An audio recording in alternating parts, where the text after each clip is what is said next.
Hello everyone, नमस्कार। आप सभी का आपके अपने YouTube channel fashion study with Radhika में बहुत बहुत स्वागत है।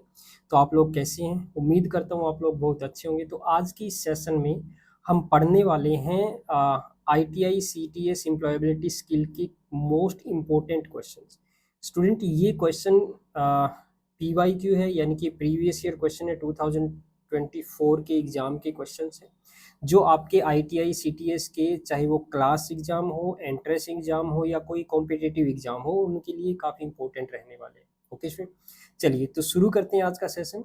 तो हमारा जो फर्स्ट क्वेश्चन है वो है, to be in a job और वर्क, नौकरी या काम में होना, यानी कि किसी नौकरी में होना या कोई काम पर होना, यानी कोई हमें काम मिला हुआ है उसमें होना, क्या कहलाता है? क्या एम्प्लॉय रोजगार कहलाता है, स्किल कौशल, नॉलेज ज्ञान, एप्टीट्यूड योग्यता? तो इनमें से क्या कहलाएगा? देखो, अगर हम नौकरी पे है तो हम क्या कहेंगे कि इसको रोजगार मिला हुआ है ना। अगर कोई किसी को कोई काम या नौकरी नहीं मिलेगी तो क्या बोलते हैं कि ये बेरोजगार है। ठीक है, तो to be in a job और वर्क क्या कहलाता है? एम्प्लॉय कहलाता है। एम्प्लॉय यानी कि रोजगार। देखिए, स्किल, नॉलेज, एप्टीट्यूड, ये तो हमारी क्षमताएं होती है, हमारे स्किल्स होते हैं, है ना। चलिए, नेक्स्ट क्वेश्चन क्या है? Information like date of birth, permanent address form a part of one's in the resume. So, जन्म तिथि, स्थायी पता जैसी जानकारी रिज्यूम में किसका एक हिस्सा होती है? तो देखिए, एक रिज्यूम जो होता है उसमें हम पार्ट बनाते हैं, यानी कि कुछ कैटेगरीज होती है, जैसे career objective, personal details, achievements, qualification. तो आपको इनका पता ही है। जैसे कि क्वालिफिकेशन की अगर हम बात करें तो योग्यता में क्या डालते हैं कि हमने क्या क्वालिफाई कर रखा है, हमने क्या डिप्लोमा डिग्री किया हुआ है, तो वो हमारी क्वालिफिकेशन वाला सेक्शन होता है ये। अचीवमेंट्स का सेक्शन क्या होता है कि हमने अपनी जीवन में क्या क्या उपलब्धियां हासिल की है, चाहे वो पढ़ाई के दौरान हो या पीछे कोई कहीं पे हम जॉब कर रहे थे तो उसके दौरान जो हमारी उपलब्धियां होती है, जो हमारी अचीवमेंट्स होती है, वो लिखते हैं। उसके बाद करियर ऑब्जेक्टिव क्या होता है? ये एक शुरुआत में एक डिस्क्रिप्शन लिखा होता है जिसमें हम अपने करियर के उद्देश्यों के बारे में लिखते हैं। और दूसरा नेक्स्ट है पर्सनल डिटेल्स। पर्सनल डिटेल यानी कि व्यक्तिगत विवरण। अब देखिए, जन्म तिथि, स्थायी पता, father name, mother name, mobile number, email address, ये सब किस में डालते हैं हम? पर्सनल डिटेल में डालते हैं। यानी कि हमारा जो CV होता है, हमारा जो रिज्यूम होता है, उसमें अलग अलग सेक्शन होते हैं। तो जो पर्सनल डिटेल होती है उसमें हम ये चीज़ें डालते हैं। स्थायी निवास, स्थायी पता जो हो गया, जन्म तिथि होगी, ईमेल एड्रेस, मोबाइल नंबर, है ना, ये सब जो है पर्सनल डिटेल वाले सेक्शन में डालते हैं। Okay, next question. So our next question is, a person with a growth mindset is always willing to, यानी कि एक विकास मानसिकता वाला व्यक्ति हमेशा किस चीज के लिए तैयार रहता है? ग्रोथ माइंडसेट मतलब एक ऐसा माइंडसेट, हमारा एक ऐसा माइंडसेट होना चाहिए जिसमें हम ग्रो करना चाहते हैं, मतलब हम कामयाब होना चाहते हैं। एक ऐसा इंसान जिसका ऐसा माइंडसेट है, ऐसी मानसिकता है कि वो ग्रो करना चाहता है, यानी विकास करना चाहता है अपनी लाइफ में, मतलब कामयाब होना चाहता है। तो वो किस चीज के लिए तैयार रहेगा? तो रिलैक्स, आराम करना, ग्रो, चेंज, लर्न, बढ़ो, बदलो, लिखो, कीप क्वाइट, चुप रहने, बिकम रिच, अमीर बनने के लिए। तो इनमें से क्या होगा? आपका आंसर होगा, right answer, grow, change, learn. यानी कि एक ऐसा ग्रोथ माइंडसेट वाला जो इंसान होता है, जो कामयाब होना चाहता है, ऐसा इंसान जो होता है वो हमेशा ग्रो, चेंज और लर्न, यानी वो ग्रो करना चाहता है, चेंज अपनी लाइफ में चेंज चाहता है, लर्न मतलब वो सीखना चाहता है, हर चीज को सीखने के लिए तैयार रहता है ना। तो ये आपका आंसर हो जाएगा। नेक्स्ट क्वेश्चन है, the ability to do something, यानी कि कुछ करने की क्षमता को क्या कहते हैं? क्या वो नॉलेज होती है? नहीं, नॉलेज तो हम गेन करते हैं कोई भी, जैसे पढ़ाई से जो भी है, या माँ बाप से जो नॉलेज मिली हमें, या हमारे समाज से जो नॉलेज मिली है। अनुभव, एक्सपीरियंस, जो हम पीछे कर चुके हैं उससे जो हमें अनुभव, जो हमें ज्ञान मिला है, वो चीज़ होती है। स्किल, कौशल, ये आपका राइट आंसर होगा कि कुछ करने की जो हमारी क्षमता है उसको हम स्किल बोलते हैं, कि ये स्किल्ड इंसान है, मतलब किसी काम में स्किल्ड है, ये कुशल है। ये मतलब कोई काम है, जैसे कि कोई टाइपिंग में कुशल हो सकता है कि इसकी बहुत अच्छी टाइपिंग स्पीड है, तो वो टाइपिंग में स्किल्ड है, यानी कि कुशल है ना, इस तरह से।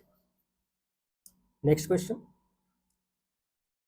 जो that have become outdated in the past 5 years, यानी कि नौकरियां जो पिछले 5 वर्षों में पुरानी हो चुकी है। तो इनमें से कौन सी नौकरी है जो पुरानी हो चुकी है? STD बूथ, ओला, उबर, स्विगी। देखिए, ओला, उबर, ये क्या है? ये तो कैब सर्विस है, टैक्सी सर्विस है, जैसे बड़े शहरों में देखा होगा आपने जी, दिल्ली चंडीगढ़ जैसे शहरों में इनमें क्या होता है कि ओला और उबर कैब हम कर सकते हैं कहीं पे आने जाने के लिए, तो ये आजकल भी चल रही है। स्विगी जो है ये क्या है, ये एक स्विगी इंस्टामार्ट नाम से एक स्टोर भी है, ऑनलाइन स्टोर भी है, और दूसरा फूड के लिए, खाने के लिए हम खाना ऑर्डर कर सकते हैं। तो ये तीनों तो क्या है, आज भी चल रही हैं, ये आउटडेटेड नहीं है, यानी पुराने नहीं है ना। तो एसटीडी बूथ जो है ये आपका राइट आंसर हो जाएगा, क्योंकि एसटीडी बूथ देखा होगा आपने, पहले गांव में भी एसटीडी बूथ होते थे, शहरों में भी होते थे, जहाँ से हम एक दूसरे को कॉल कर सकते थे, है ना, फोन कर सकते थे, लैंडलाइन जो हमारा फोन होता था उससे, है ना। तो आपका आंसर क्या आ जाएगा, एसटीडी बूथ, जो कि पिछले 5 सालों में पुरानी हो चुकी है, 5 क्या 10 साल हो गए होंगे इनको पुराने हुए तो। ठीक, नेक्स्ट, एथिक मीन्स, नैतिकता का अर्थ क्या होता है। नैतिकता देखो, आपने बचपन में नैतिक शिक्षा पढ़ी होगी, बचपन में स्कूल में पढ़ी होगी। नैतिक शिक्षा क्या होती थी कि नैतिकता का ज्ञान, मतलब हमारे व्यवहार को कैसे अच्छा बनाया जा सकता है, इसके लिए हमें जो ज्ञान चाहिए होता है, हमारा व्यवहार कैसा होना चाहिए, आचरण कैसा होना चाहिए, उस चीज के लिए हम नैतिक शिक्षा पढ़ते थे। तो इसका मतलब क्या होता है, to decide what is right and wrong for a human conduct, मतलब मानव आचरण के लिए क्या सही है क्या गलत है, इसका निर्णय करना। तो ये जो एथिक्स है इसका मतलब ही ये होता है, यानी नैतिक शिक्षा का मतलब क्या होता है कि हमें ये पता होना चाहिए, हमारा हम ये निर्णय कर पाए कि हमारी लाइफ में मानव आचरण के लिए, यानी हमारे व्यवहार के लिए क्या सही है और क्या गलत है, हमें क्या सही, मतलब बोलने का तरीका होना चाहिए, क्या सही है क्या गलत है, वो चीज़ पहचान होनी चाहिए।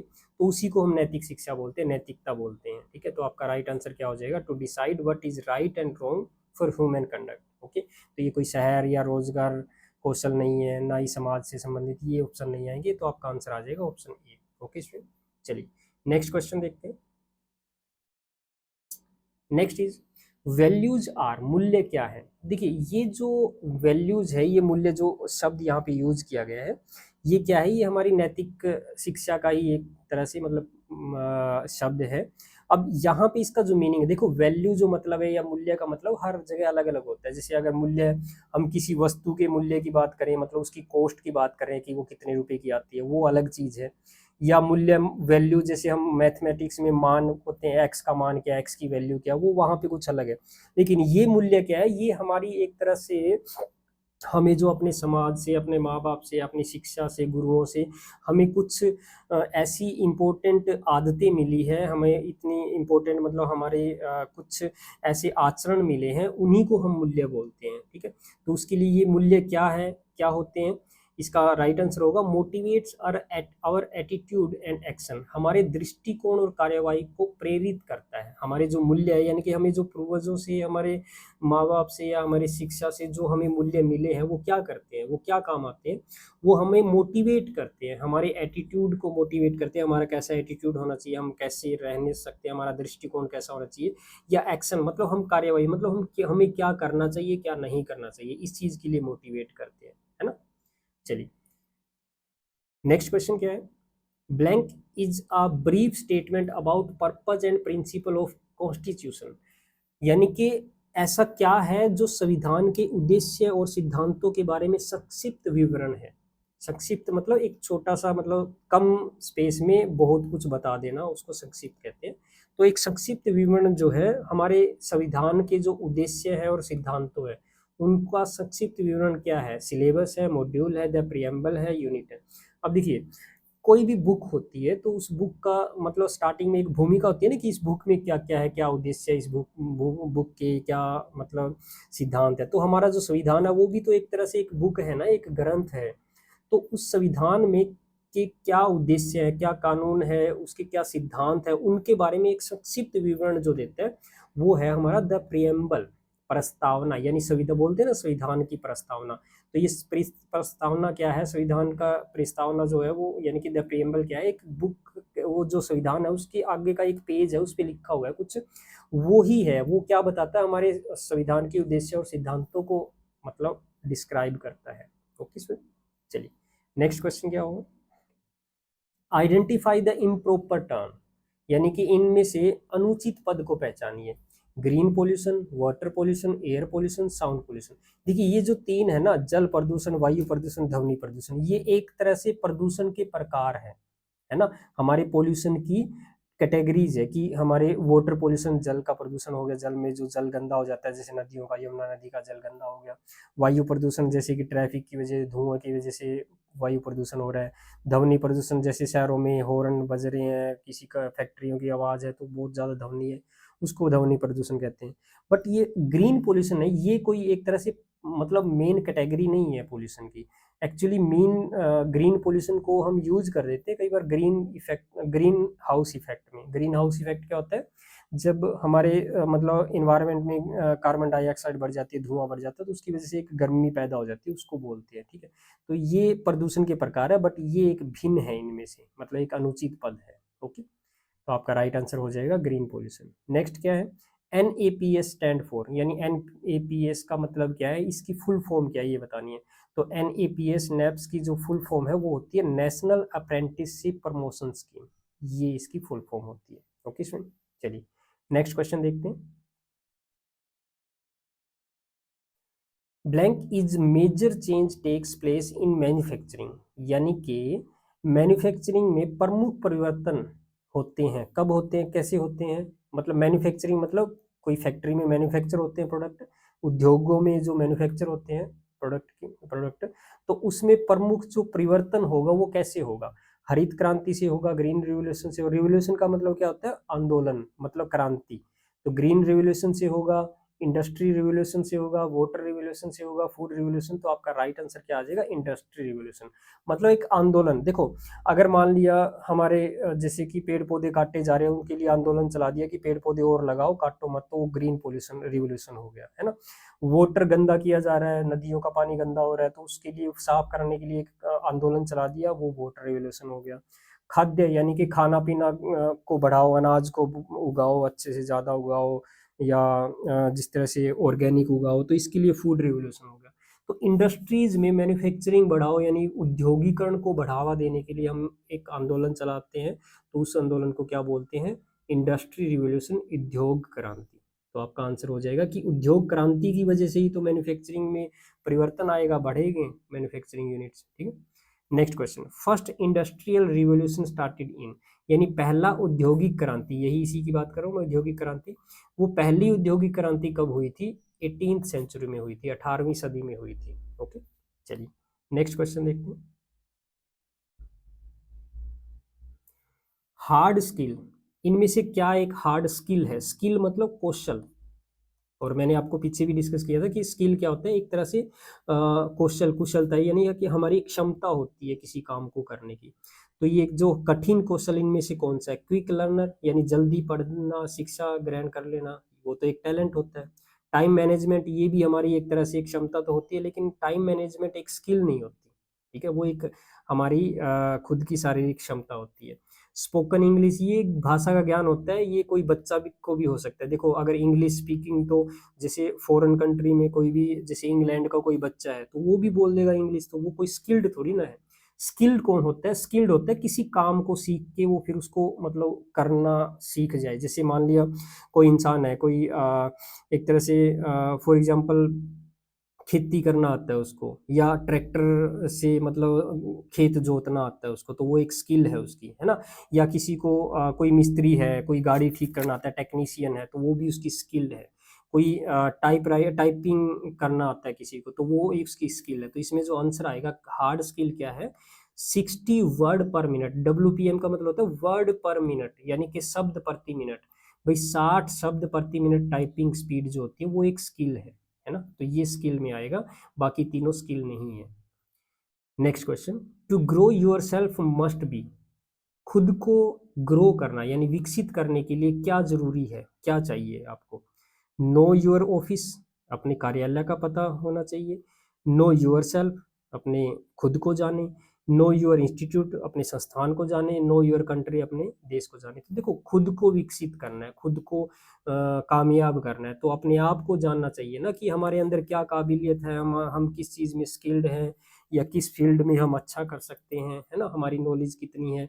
तो खुद को जाने, तभी ये जरूरी है। सबसे पहले खुद को जानना पड़ेगा, तभी आप अपने आप को विकसित कर सकते हो, अपने आप को ग्रो कर सकते हो, ग्रोथ कर सकते हो अपनी। ओके स्टूडेंट, चलिए नेक्स्ट क्वेश्चन, टाइम मैनेजमेंट, समय प्रबंधन क्या होता है? Complete your task on time, अपना कार्य समय पर पूरा करें। मैनेजिंग टाइम, मतलब समय का प्रबंधन करना। हार्ड स्किल, कठिन कौशल। प्रॉब्लम सॉल्विंग, समस्या को सुलझाना। देखिए स्टूडेंट, इस क्वेश्चन में थोड़ी सी प्रॉब्लम है कि इसके दोनों ही आंसर हो सकते हैं। ऑप्शन ए और ऑप्शन बी दोनों ही आंसर हो सकते हैं। देखो, टाइम मैनेजमेंट का मतलब ही ये होता है कि टाइम को मैनेज करना, है ना, कि किसी, या complete your task on time, यानी अपने काम को, जैसे आपको कोई काम दे दिया गया तो उसको टाइम पे कंप्लीट करना, तो वो टाइम मैनेजमेंट कहलाता है। तो इन दोनों का ही मतलब एक है। बट ये जो क्वेश्चन है पीवाई की और प्रीवियस ईयर क्वेश्चन है, तो उसकी जो जिस पेपर में ये आया है उस पेपर की जो आंसर की है उसके अकॉर्डिंग ऑप्शन ए इसका राइट आंसर था। तो आपका राइट आंसर इसमें क्या हो जाएगा? Complete your task on time, ये आपका राइट आंसर हो गया। हालांकि ये भी आंसर बन सकता है। तो आगे अगर आपकी कोई ऐसा क्वेश्चन आए कि जिसमें मतलब इनमें से कोई भी ऑप्शन दे रखा हो, तो इनमें से कोई भी आंसर हो सकता है। बट इन दोनों में ये चीज, पहला जो ऑप्शन है वो ज्यादा सही माना जा रहा है इसमें। अगर ये ऑप्शन नहीं है तो टाइम मैनेजिंग टाइम आ जाए, वो भी सही होगा आपका। ओके, चलिए नेक्स्ट क्वेश्चन देखिए। अ रिज्यूम शुड बी, एक रिज्यूम, जो आपका रिज्यूम होता है कंपनी में देते हो, किसी कम जॉब के लिए जो आप देते हो रिज्यूम बना के, वो क्या होना चाहिए? शॉर्ट एंड प्रिसाइज, यानी छोटा और स्टिक होना चाहिए। फैंसी एंड कलरफुल, फैंसी और कलरफुल रंगीन होना चाहिए। Having long and detailed information, लंबी और विस्तृत जानकारी होनी चाहिए। हैविंग एक्रोनिम एंड एब्रीविएशन, समरूप और संक्षिप्त होना चाहिए। मतलब ये एक्रोनिम एब्रीविएशन का मतलब होता है शॉर्ट फॉर्म। जैसे किसी यूनिवर्सिटी, मान लिया कुरुक्षेत्र यूनिवर्सिटी है तो उसको हम KU बोल देते हैं, ये शॉर्ट फॉर्म का मतलब। तो इनमें से कैसा होना चाहिए रिज्यूम? देखिए, रिज्यूम जो है आपका शॉर्ट एंड प्रिसाइज होना चाहिए, छोटा और स्टिक होना चाहिए। मतलब आपका रिज्यूम छोटा भी हो लेकिन उसमें स्टिक जानकारी हो। ऐसा नहीं हो कुछ भी डाल दिया, उल्टा पुल्टा कुछ भी डाल दिया, ऐसा नहीं होता। जो हमें जरूरत की जानकारी होती है वही देनी चाहिए। फैंसी रंगीन होना कोई जरूरी नहीं होता है, लंबा या बहुत बड़ा बना दो, 4 5 10 पेजों का बना दो रिज्यूम, वो भी सही नहीं है। या उसमें एब्रीविएशन का यूज मत कीजिए, मतलब जैसे कॉलेज का नाम है या कोई भी चीज, उसको शॉर्ट फॉर्म में मत लिखिए, आप कंप्लीट लिखिए उसको, है ना। बट स्टिक होनी चाहिए, छोटा भी होना चाहिए, ऐसा नहीं है कि बहुत कुछ लिख दिया उसके अंदर। Next question.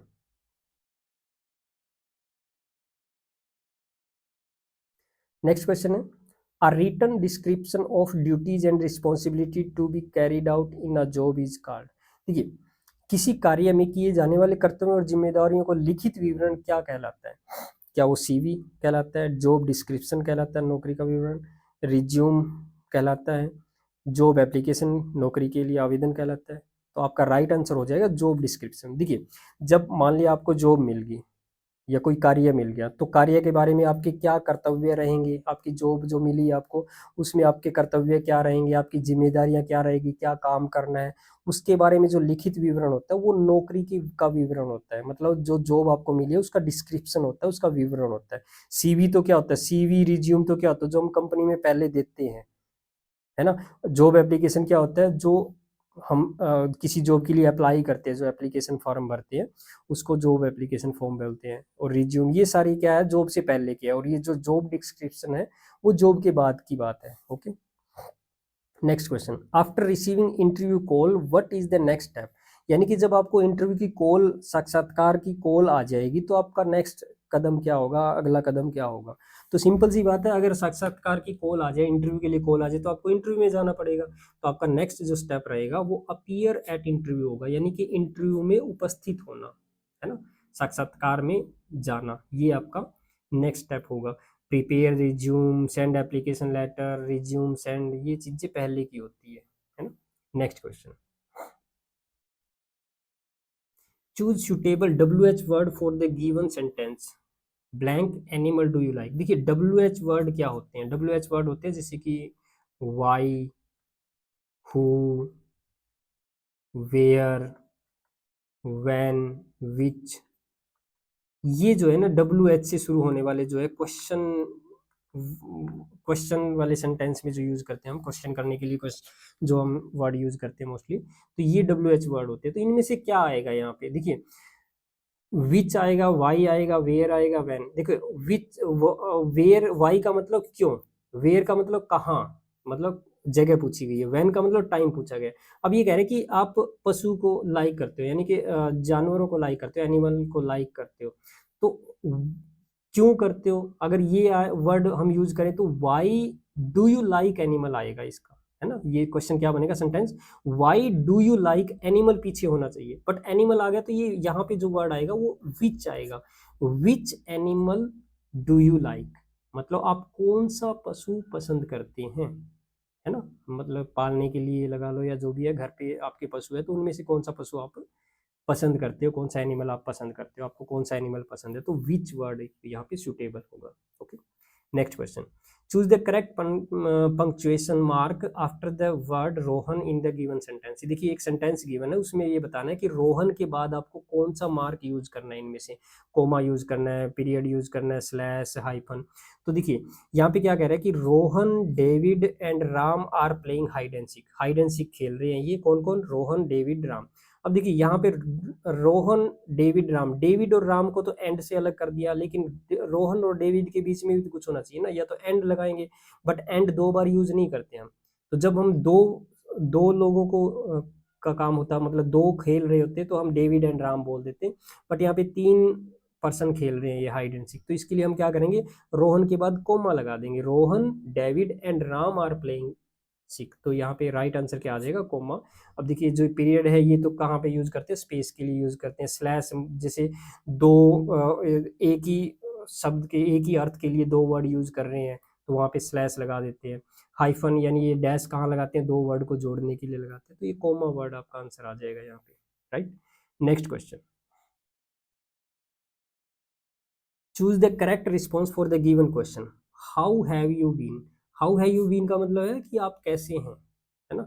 तो अगर जैसे आपसे कोई पूछे कि आप कैसे हैं तो आपका जवाब क्या होगा, आपका जवाब क्या होगा, वेरी वेल एंड यू, मतलब मैं अच्छा हूँ, आप बताइए कैसे हैं, है ना, तभी तो यूज होगा ना। तो इसका जो आंसर होगा, करेक्ट जो आंसर रिस्पॉन्स होगा, अगर आपसे कोई भी हाउ हैव यू बीन पूछे, मतलब आप कैसे हो, इसका मतलब ये होता है आप कैसे हो, तो आप क्या कहोगे, वेरी वेल एंड यू, मतलब मैं अच्छा हूँ, आप कैसे हैं, ये पूछेंगे। देखिए थैंक यू बोलने की जरूरत ही नहीं, आपसे तो पूछा है उसने, थैंक यू थोड़ी ना बोलोगे आप, है ना। सेम टू यू कब बोलते हैं, जब हम किसी को मान लिया विश करते हैं, जैसे कि हमने बोला कि हैप्पी होली, तो इसलिए हम क्या बोल देंगे, सेम टू यू, भी हम भी तो विश करेंगे ना, happy Holi. On vacation and you, on vacation ये मतलब सिचुएशन बता रहा है भी आप क्या कर रहे हो, मैं हो छुट्टी पे हूँ, ऐसे बोलेंगे, क्या कर रहे हो तब बोलेंगे हम छुट्टी पे है ना। तो यहाँ पे आंसर क्या आ जाएगा, very well and you. Next क्या है, choose the correct response for the given question, फिर हमें क्या है, दिए गए प्रश्न से करेक्ट रिस्पॉन्स देना है, भी आंसर क्या होना चाहिए अगर कोई ये पूछे, when did the accident happen. देखिए आपसे अगर मान ली पूछे कि when did the accident, when किसके लिए यूज होता है, व्हेन वर्ड जो है, डब्ल्यू एच वर्ड जो है वो टाइम पूछा जाता है व्हेन वर्ड यूज करके, है ना। तो ये कह रहे हैं कि कब एक्सीडेंट कब हुआ, एक टाइम पूछा गया है, तो यहाँ पे जो राइट आंसर होगा वो ऑप्शन सी होगा, एट 10:30 लास्ट नाइट, है ना। टाइम पूछा गया तो टाइम ही बताएंगे ना। अब देखो इन होटल या ऑन द टेबल, ये तो जगह बता रहे हैं, ड्यूरिंग ट्रैवलिंग का मतलब है कि सिचुएशन बता रहे हैं कि कैसे जब एक्सीडेंट हुआ तब क्या हो रहा था, क्या कर रहे थे, तो वो ट्रैवलिंग कर रहे थे, है ना। लेकिन यहाँ पे व्हेन वर्ड है, मतलब टाइम पूछा गया, तो टाइम क्या है, एट 10:30 लास्ट नाइट, पिछली रात 10:30 बजे हुआ ये एक्सीडेंट, ये आंसर होगा इसका। Next question, choose the correct response, correct tense of verb.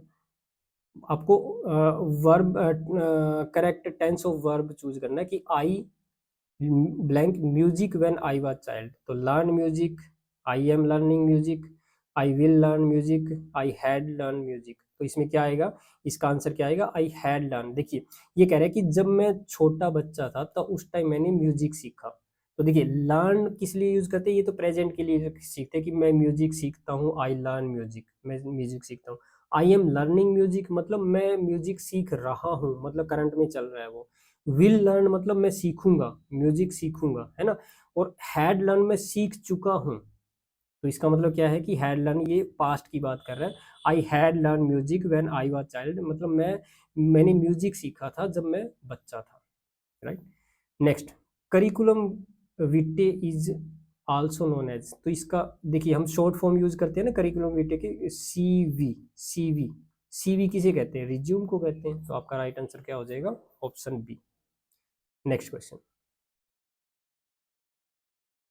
filling the blanks with comparative adjective, your pencil is sharp, sharper, blunt, thick than mine।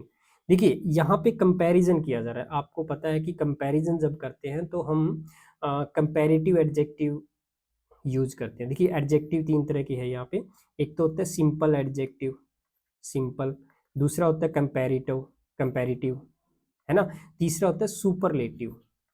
Superlative तो ये क्या होते हैं, जैसे कि देखो, अगर मैं ये कहूँ कि कोई इंसान की अच्छा है, अच्छा बताऊँ मैं कि कोई इंसान अच्छा है, तो मैं ये कहूँ कि राम अच्छा है, तो वहां पे हम क्या यूज करेंगे, राम इज गुड, राम अच्छा है। अगर मैं राम की का कंपैरिजन किसी दूसरे पर्सन से करूँ, श्याम से, कि राम जो है श्याम से अच्छा है, तो हम वहां पे कैसे लिखेंगे, Ram is better than Shyam, better, better, है ना।